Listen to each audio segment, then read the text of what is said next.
Indoco remedies की MD Aditi पदंदिका जी हमारे साथ अब जुड़ती हुई। अदिति मैम, स्वागत है सीएनबीसी आवाज पर। थैंक यू सो मच जुड़ने के लिए। कई सारे न्यूज पैक्स थे, कई सारे न्यूज डेवलपमेंट्स, इसी चलते सोचा आपसे बातचीत करी जाए, जिसमें सबसे लेटेस्ट तो आपने जो वो फेविंडो फाविपिराविर की जो टैबलेट्स लॉन्च कर दी हैं। मुझे बताओ, एक तो आप ये फाविपिराविर आजकल बड़ा चर्चा में है, कई सारी इंडियन कंपनीज ने इसको लॉन्च करा अलग अलग वर्जन्स के साथ। कितनी इफेक्टिव है ये कोविड के अगेंस्ट में, और आपने जो दवा लॉन्च करी है इसकी प्राइसिंग क्या है मैम? तो आपने जैसे कहा, फेविपिराविर इंडियन गवर्नमेंट ने अप्रूव की हुई it's the only solid oral tablet जिसे कहते हैं for mild to moderate cases of कोविड-19।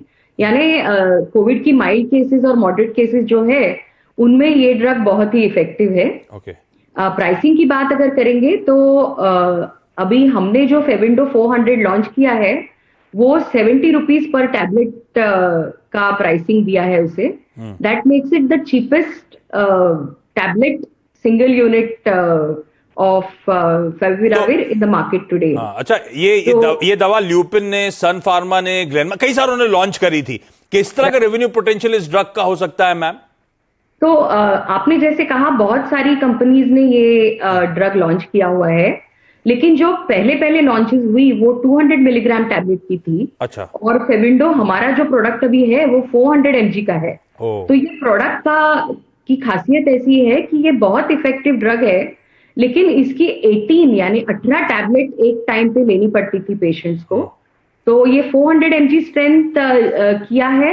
उसकी वजह से पिल बर्डन जिसे कहते हैं, 18 के बजाय 9 टैबलेट्स लेनी पड़ेंगी। अच्छा। और मार्केट का अगर आप पूछे तो 2 महीने में फेविपिराविर अभी close to 170 crore market size हो गया है सिर्फ 2 महीने में। और आगे चल के जिस तरह से कोविड का सिनारियो दिख रहा है, और फेविपिराविर की खासियत ये है कि अगर इसे अर्ली डेज में लिया गया तो फायदा ज्यादा है।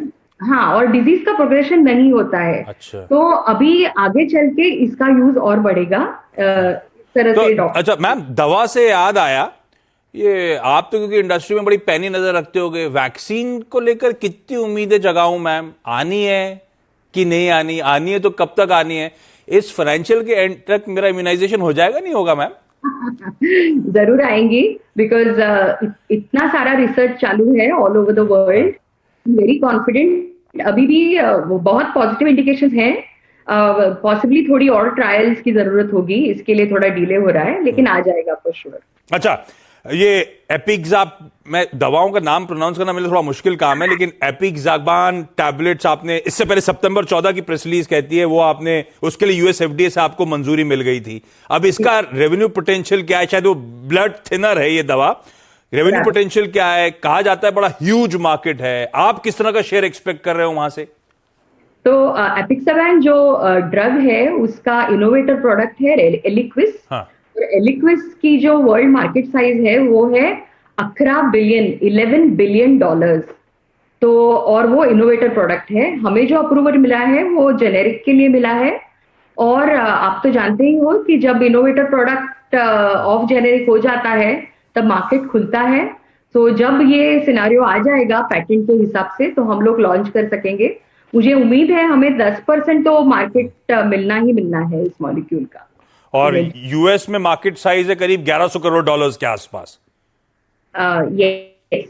तो अच्छा खासा मार्केट है। अच्छा, इस समय एएनडीएस की पाइपलाइन कैसी है? लॉन्च पाइपलाइन बचे हुए साल के लिए कैसी नजर आ रही है मैम? तो हम इंडोको ने करीब 50 और एएनडीएस फाइल किए हुए हैं यूएस एफडीए के साथ।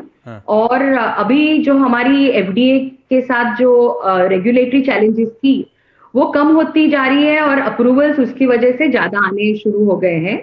तो इस साल में ही हमें 3-4 अप्रूवल्स ऑलरेडी मिल गए हैं, और बाकी बचे हुए साल में और 2 से 3 की एक्सपेक्टेशन है। और आगे चल के भी हर साल 2-3 अप्रूवल्स आएंगी, क्योंकि कंपनी ने बहुत सारे प्रोडक्ट फाइल करके रखे हुए हैं एफडीए के साथ। अच्छा, एफडी से याद आया, अब तो खैर इतना सुनने में नहीं मिलता, बीच में बड़ा सरदर्द हो गया था तमाम फार्मास्यूटिकल कंपनीज के लिए। आपसे भी जानना चाहता हूं, क्या कोई सारे इंस्पेक्शंस क्लोज हो चुके हैं? कोई ऑनगोइंग यूके एमएचआरए की तरफ से, यूएसएफडी की तरफ से इंस्पेक्शन या पेंडिंग इंस्पेक्शन है क्या मैम? और अभी भी वैसे ही सरदर्द है, आप थोड़ा सा ढील देने लगे हैं ये लोग?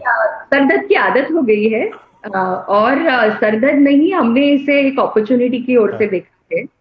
तो बेसिकली क्या हुआ कि जैसे रेगुलेटर्स ने अपनी एक्सपेक्टेशंस अप की, बेंचमार्क उसके बढ़ाए, तो इंडस्ट्री को थोड़ा कैचअप करने में टाइम लगा। लेकिन I am happy to share कि इंडोको में जितनी आउटस्टैंडिंग इश्यूज थी रेगुलेटर्स के साथ, भली भांति वो क्लोज हो गई है। एमएचआरए की सारी इश्यूज क्लोज हो गई हैं।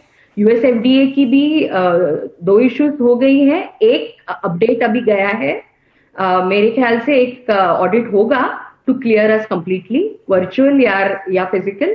लेकिन इंडोको ने जो 3 सालों में प्रोग्रेस की है, रेगुलेटरी चैलेंजेस किस तरह से हैंडल करनी है, रेगुलेटर्स की एक्सपेक्टेशन कैसी समझनी है, तो आई थिंक बहुत सारी फार्मा कंपनीज का उस तरह से प्रोग्रेस हुआ है। सरदर्द तो था, लेकिन अभी अच्छा लग रहा है। आदत पड़ गई सरदर्द की, या फिर सरदर्द ठीक हो गया? लेकिन चलिए, दिक्कतें खत्म होती हुई उस फ्रंट पर, और इकरा ने तो हाल में लॉन्ग टर्म और शॉर्ट टर्म रेटिंग्स को अपग्रेड भी करा है इस कंपनी की, तो एक और अच्छी खबर वहां से आती हुई। मैम बहुत बहुत धन्यवाद अदिति मैम, वक्त निकालने के लिए। क्विकली यहाँ पे